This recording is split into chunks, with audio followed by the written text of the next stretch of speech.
예, 예, 광화문 사거리를 지나가시는 우리 시민 여러분, 그리고 또 우리 한국을 찾아주신 또 외국인 여러분, 반갑습니다. 저는 이제 직장에서 직업 생활을 하면서 이렇게 주권과 평화를 위한 활동에도 함께 참여하고 있는 청년 강태영이라고 합니다.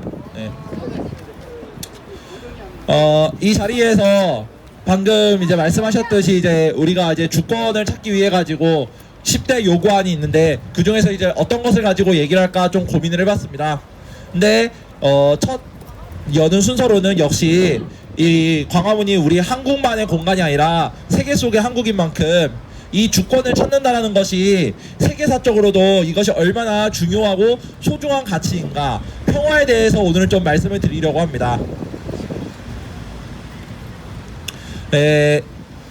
저는 대학에서 상학을 전공했습니다. 특히 우리나라의 그런 어떤 굴곡진 외세의 침략과 그에 따른 우리 민중의 대응으로부터 시작되어 가지고 어떤 민족 해방을 거쳐서 또 반독재 민주화, 그리고 이제 노동과 통일운동에 이르는 그런 어떤 우리의 역사를 공부해 왔고 지금도 꾸준히 공부를 하고 있습니다. 일찍이 우리나라의 빛나는 독립운동가이신 도산 안창호 선생께서는 일제와의 재판 취조 때 당신은 왜 독립운동을 하는가라고 물어봤을 때 우리나라의 독립뿐만 아니라 이 한반도는 물론이고 당신네 일본의 평화를 위해서라도 우리는 독립운동을 하는 것이라면서 이것이 단순히 우리만의 문제가 아니라 이 한반도와 동아시아, 나아가 전 세계의 문제이고 그 문제를 풀기 위해서는 억압받는 민족, 억압받는 그런 노동자 민중이 없어야 된다라는 취지로 그렇게 말씀을 하셨습니다. 지극히 맞는 말씀입니다. 알다시피 일본은 그러한 억압과 착취를 계속해가지고 그치지 않고 침략을 거듭하다가 끝내는 태평양 전쟁으로 스스로를 패망의 길에 이르겠습니다. 본토에는 다시는 떨어져서는 안 되는 원자폭탄이 떨어졌고 그 자신들이 자랑하던 100만 군대는 수많은 노동자 인민의 2,900만의 피와 땀으로 만들어진 그 해방의 물결 속에서 흔적도 없이 사그라들었습니다. 일본은 그렇게 잠시 동안 주권을 잃고 군정 신세가 되었습니다. 이 예측은 지극히 정확했던 것입니다. 일본이 그렇게 침략을 멈추지 않았기 때문에 결국 자기 스스로를 파멸로 이르게 했던 것입니다. 저는 이 상황이 미국이라고 절대 예외가 아니라고 생각합니다. 지금까지 미국을 보십시오. 우리 청년 또래들이 두 눈으로 본 것만 하더라도 대량 살상 무기가 있다는 확인되지 않은 이유로 이라크를 침략했고, 이라크를 침략해서는 20년 가까이 그곳에 노동자 민족을 도탄에 빠뜨리고 학살을 서슴지 않았습니다. 이라크뿐만입니까? 우리가 태어나기도 전에 수많은 라틴 아메리카와 아프리카 곳곳에서 노동자 민중, 그 나라의 사람들이 자주적으로 정권을 만들겠다라고 하는 것을 자신의 말을 듣지 않는다는 이유만으로 군대를 동원하고 정보국을 동원해가지고 정권을 뒤집어 엎었습니다. 이것을 우리는 regime change, 체제 교체라고 부릅니다. 체제 교체를 시켜가지고 자신의 말을 잘 듣고 자신의 그런 어떤 이권에 충실하게 호응할 수 있는 그런 대리 세력을 세운 것, 그것이 지난 20세기 후반 미국의 그런 어떤 신제국주의의 역사입니다. 그러나 이 역사 절대로 오래 갈 수 없습니다. 미국은 그렇게 군사비에 천문학적인 돈을 쏟아부은 결과 지금 정작 미국 본토를 가면은 기초적인 생활 보장이 되고 있지 않습니다. 수도가 끊기고 전기가 끊기고 공공시설이 무너졌는데도 연방정부와 주정부는 돈이 없다고 합니다. 돈이 없는 게 아닙니다. 끊임없이 군사비에다가 쏟아붓기 때문에 그 자신도 돈이 없는 것입니다. 그 자신이 계속해가지고 침략을 끊이지 않고 그 침략을 위한 국방비를 끊임없이 쓰고 있기 때문에 정작 자신이 나라들의 미국 국민들에게 쓸 돈이 없는 것입니다.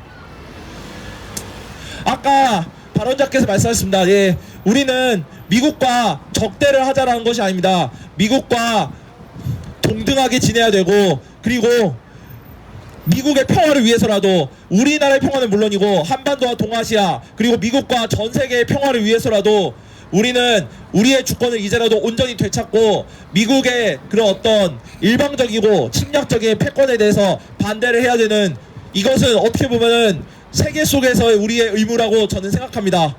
우리가 그렇게 해가지고 침략을 멈추고 전쟁을 못하게 하고 평화 체제를 만들어야지 비로소 미국도 끊임없이 군사비에 지출하는 그런 무한의 함정에서 빠져나와 자기 나라 사람들을 위해 가지고 비로소 제대로 된 나라가 될 수 있는 것입니다. 그렇지 않습니까? 그래서라도 우리나라의 주권을 찾는 것은 그 평화의 시작으로서 너무나도 중요하다고 생각합니다. 이 한국 땅에는 여러분들이 아실지 모르겠지만은 미군이 곳곳에 주둔이라고 쓰고 점령이라고 있는 미군 기지가 70여 개 가까이 이루고 있습니다. 넘을지도 모릅니다.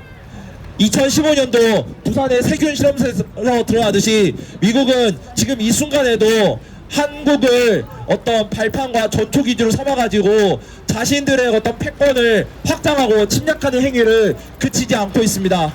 그러나 이 끊임없는 침략과 끊임없는 억압은 결국 그 자신에게 부메랑으로 돌아올 것입니다. 마치 일제강점기 때 일본이 태평양 전쟁으로 패망했듯이 말이죠. 지금 전 세계의 패권을 잡고 있고 전 세계의 그런 어떤 문화적 표준, 경제적 표준을 자초하는 미국, 이 미국이 그런 식으로 망하는 걸 원하는 사람은 아무도 없을 거라고 생각합니다. 우리는 평화로운 세계를 원합니다. 우리는 평화로운 한반도를 원합니다. 우리는 그 어떤 나라도 전쟁이나 어떠한 이유로 인해 가지고 붕괴되고 민중이 도탄에 빠지는 것을 원하지 않습니다. 미국이라고 예외가 아닙니다.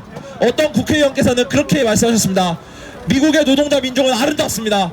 그러나 미국의 지배층은 추악합니다. 네, 그렇습니다.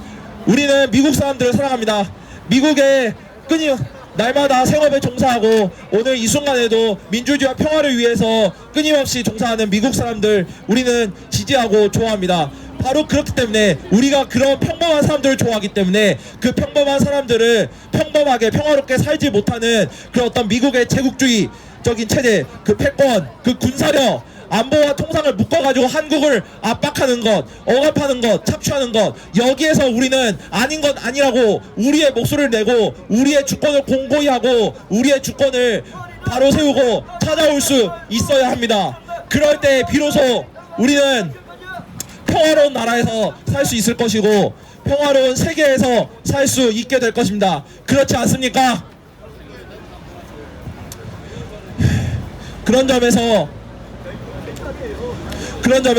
우리가 원하는 평화로운 주권 국가라고 하는 것, 물론 우리를 위해서이기도 하지만은 우리 전 세계를 위해서, 우리 역사를 위해서, 그리고 자라날 우리 후세를 위해서라도 저는 필요하다고 생각합니다. 지나가시는 시민 여러분, 그리고 한국을 찾아와 주신 한국어가 되시는 외국인 여러분, 한국의 주권을 찾는 것은 한국의 주권과 평화를 위해서는 물론이거니와 전 세계의 평화와 그리고 전 세계의 모든 국가들의 주권을 위해서 그것을 바로 세우는 그 시작점이 될 것입니다. 그 시작점을 넘어가가지고 우리가 꿈꾸는 그런 어떤 평화로운 세상으로 가는 길에 함께 합시다. 감사합니다.